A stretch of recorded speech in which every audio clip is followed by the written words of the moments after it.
Hello ළමයි. ඉතින් කොහමද ඔයාලට? අද අපි ලෑස්ති වෙන්නේ අපේ පළවෙනි travel vlog එක ඔයාලත් එක්ක enjoy කරන්න. ඒකත් ටිකක් වෙනස් අත්දැකීමක් එක්ක.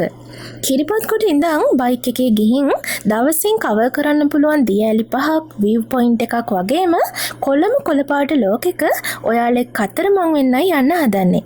අද අපේ ටාගට් එක බුලත් කොහොපිටිය දේදුගල හරහා 12 භාගයකින් යටියන් තොටින් ආපහු එන්න. ඉතින් උදේ 5:00 වෙද්දී අපි ගෙදරින් හරිත දිව්‍ය ලෝකයක් හොයාගෙන යන ගමන පිටත් වුණා. මුලින්ම ගමන ආරම්භ කරන්නේ දේදුගල 12 භාගය කියන කඳුකර ගම්මානයකින්.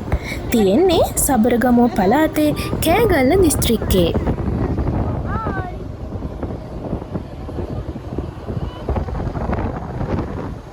Hello guys. අපේ දැන් මේ පළවෙනි ප්ලේස් එක යන්න හදන්නේ බලන්න. අපි හිතුවේ නැති විදිහට පාර චුට්ටක් අමාරුයි මේ පේනවනේ. පල්ලමට යන්න තියෙනවා. තව මේ නගින්නත් තියෙනවා. තව දුර තියෙනවා. හැබැයි තැන ලස්සනයි. ගිහිල්ලා තමයි බලන්න ඕනේ. අපි දැන් යන්නේ වෙළඳැල්ල බලන්න.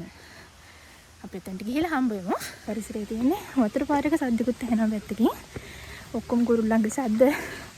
ඊට පස්සේ මේ අමුතු කූල් එක ඒ පයිප් එකත් එක්ක හතියරේ දැන් ඉතින් මේ කඳ නගින ගමන් ඉන්නේ. දාඩිය පෙරාගෙන දැන් කඳු නැගලි වල කැලයක් අතරින් යන්නේ. දැන් අපිට දියඇලි සද්ද ඇහෙනවා. එන ගමන ලේසි නෑ. කූඩැල්ලෝ ඉන්නවා, කඳු තියෙනවා, කටු වැනීගෙන තේ කැලි අතරින් එහෙම එන්න තියෙන්නේ. අපි ගිහින් බලමු එහෙම කට්ටකාගෙන ආවට අවගමන පාඩු නැද්ද කියලා. උසින් මීටර් 20ක් පමණ වන මෙම දියඇල්ල බුලත් කොහොපිටිය නගරයේ ඉඳන් දේදුගල දෙසට කිලෝමීටර් 2-3ක් පමණ යන විට හමු වෙනවා. ඉස්සර මිනිස්සු මෙතන වෙළඳාම් කරපු නිසා තමයි වෙළඳැල්ල කියලා නම වැටිලා තියෙන්නේ. පර්වතයේ මතු පිටින් ස්තර කිහිපයකට බෙදී ගලා හැලෙන නිසා මේ දිය කොමලිය ඉතා අලංකාර තිරයක් වගේ තමයි පෙනෙන්නේ. වැසි දිනවලට ජල කඳ ප්‍රචණ්ඩ වනවා වගේම මෙහි ජලය කලාතුරකින් තමයිලු සිඳිලා යන්නේ. අපි දැන් වෙළඳැල්ල බලලා එන ගමන් දැන් මේ අර නැගපු කන්ද දැන් මේ අපු පහළට බහින්න තියෙන්නේ. අපි ඉතින් දැන් මහන්සි ආවිනා. හරි ලස්සන පරිසරයක්. පේනවනේ. තේ තියෙනවා, රබර් තියෙනවා. මාර කූල් එකක් තියෙන මෙතන. ඉතින් අපි ඊළඟ අපේ travel place එකත් එක්ක හම්බ වෙමු. එතකන් කට්ටිය හොමින්න. වෙළඳැල්ල පහු කරලා අපි දැන් රුංගාල පියාඹල යනවා ඊළඟ දිය කොමලිය බලන්න. මේ දියඇලි 5 විතරක් ඔයාලට පෙන්නුවට ඇත්තටම මේ ගමනේදී අපි දැකපු දියඇලි ගාන 10කට වගේ කිට්ටුයි. ඒකත් අපි මේ ගමන ගිය පාරේ අයිනෙම තියෙන හරි ලස්සන දියඇලි. ඒව බලන්න නම් ඔයාලට මේ ගමන යන්නම වෙනවා. දේදුගල පාරේ වෙළඳැල්ල පහු කරලා ටික දුරක් යනකොට තමයි ඊළඟ සුන්දර දියඇල්ල හමු වෙන්නේ. ඒකත් වැසි කාලවලට විතරයි මේ දිය කොමලිය විඳින්න පුළුවන්. මේ මීටර් 30ක් පමණ උස රිකිලි ඇල්ල. බුලත් කොහොපිටිය ඉඳන් කිලෝමීටර් 5ක් පමණ දුරින් දේදුගල පාරේ අයිනෙමයි මේ දියඇල්ල තියෙන්නේ. මේ ඇල්ල පර්වතයේ දිගේ රිකිල්ලක හැඩය ගන්න නිසා තමයි රිකිලි ඇල්ල කියන නම ලැබිලා තියෙන්නේ.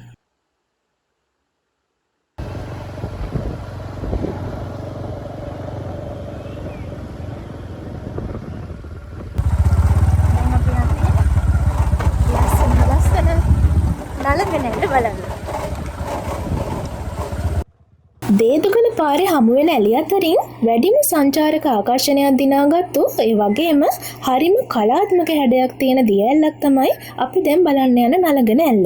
මේක බලන්න රුපියල් 50ක ටිකට් එකක් ගන්න ඕනේ. බයික් එකක යනවා නම් දියඇල්ල ළඟටම අපිට බයික් එකේම යන්න පුළුවන්.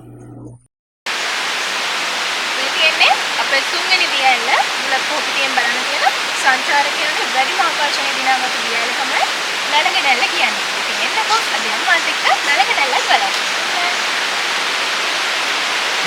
මේ ඇල්ලේ නම වගේම ගලා හැලෙන රටාවත් හරිම ලස්සනයි. ඇල්ල ඉහළ සිට පහළට කඩා හැලෙන්නේ පර්වතය මත විසිරෝමින්. ඒක දුරට පෙනෙන්නේ නලගනක්කගේ සලුව විහිදගෙන නටන විදිහට. ඒ නිසා තමයි නලගන ඇල්ල කියන නම වැටිලා තියෙන්නේ.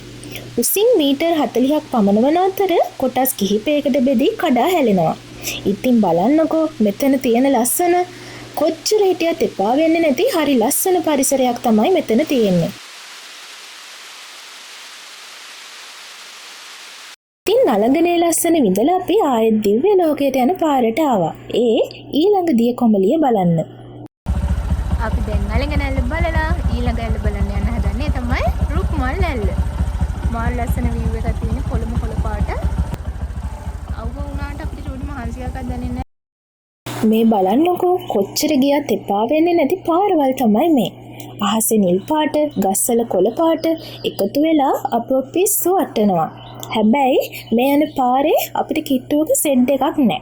කෑම එකක් ගන්න කඩයක් නැහැ. අන්න ඒ නිසා මේ පාරේ යන්න යනවනම් ඔයාලා මේ හැම දෙයකටම රෙඩි වෙලා තමයි ඔයාලගේ මේ ගමන යන්න ඕනේ. ඉතින් නලගනැල්ලට මීටර් කිහිපයක් දුරින් බුලත් කොහුපිටිය දේදුගල මාර්ගයේ අයිනෙමයි මීටර් 20ක් පමණ වන රුක්මල් ඇල්ල පිහිටලා තියෙන්නේ.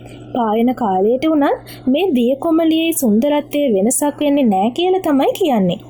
එතනම අපිට උණු රොටි කාලා ප්ලේන් ටිකක් බොන චූටි කඩයක් තියෙනවා. ඇල්ලේ ලස්සන විඳින ගමන් උණු පොල් රොටියක් එක්ක ප්ලේන් ටිකක් බොනවා කියන්නේ ඉතින් ඒ තමයි ජීවිතේ ලස්සනම මොහොතවත්. මේ තමයි අපිට හම්බුණු පළවෙනි කඩේ. හරි. මේ බලන්නකෝ එතනින් පස්සේ අපිට බලන්න තියෙන ලස්සන පරිසරය.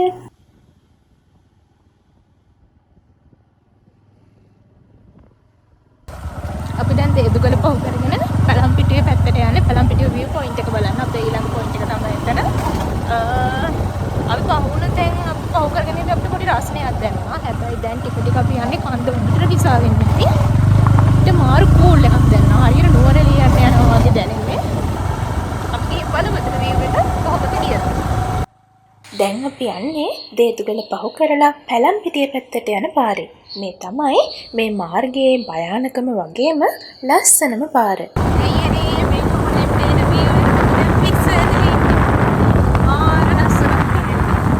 දේදුගල ඉඳන් දොළොස්පාග දෙසට යන මේ ගමනදී හමු වෙන පැලම්පිටිය view point එක කියන්නේ මුළු ගමනම හැරවුම් ලක්ෂ්‍යය.